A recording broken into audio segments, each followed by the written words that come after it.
ઘણા બધા પશુપાલકોનો પ્રશ્ન એવો હોય છે કે પશુ વિયાય એટલે તરત માંદું થઈ જાય છે અને પશુનું જે કેલ્શિયમ છે એ ઘટી જાય છે અથવા દૂધ ઓછું કરે છે અથવા એના શરીરમાંથી જે એનર્જી હોય છે એ ગુમાવી બેસે છે, જેના કારણે તે વિયાણના થોડા સમય સુધી ઊભું થવામાં બેસવામાં બહુ તકલીફ પ્રાપ્ત કરતું હોય છે.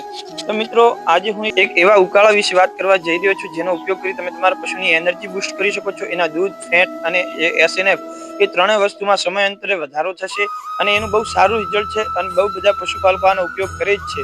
તો મિત્રો, આ ઉકાળાનો ઉપયોગ તમારે કરવાનો છે પશુના વિયાણના 2 કલાક બાદ.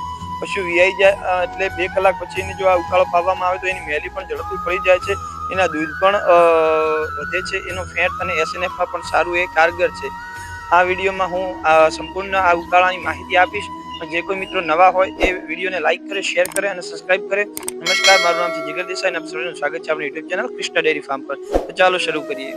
તો મિત્રો, આ ઉકાળો બનાવતા પહેલા આપણે તૈયાર કરવાનું છે એનો એક પાવડર, જેમાં આપણે લેવાની છે 50 ગ્રામ અજમો, 100 ગ્રામ મેથી અને 10 ગ્રામ જેટલા કાળા મરી. આને આપણે મિક્સચરમાં સારી રીતે પાવડર ફોર્મમાં મિક્સ કરી લઈશું અને મિક્સ કરી અને એક બાજુ કાઢી લઈશું. પછી 2 લીટર જેટલું પાણી લઈ એમાં ગોળ ઓગાળી અને માપનું નવશેકું ગરમ કરી અને એમાં જે આપણે પાવડર લીધો હતો એમાં મિક્સ કરી દઈશું. એકદમ સંપૂર્ણ રીતે મિક્સ થઈ જાય પાણીમાં એટલે આપણે એ આપણા પશુને આપવાનું રહેશે.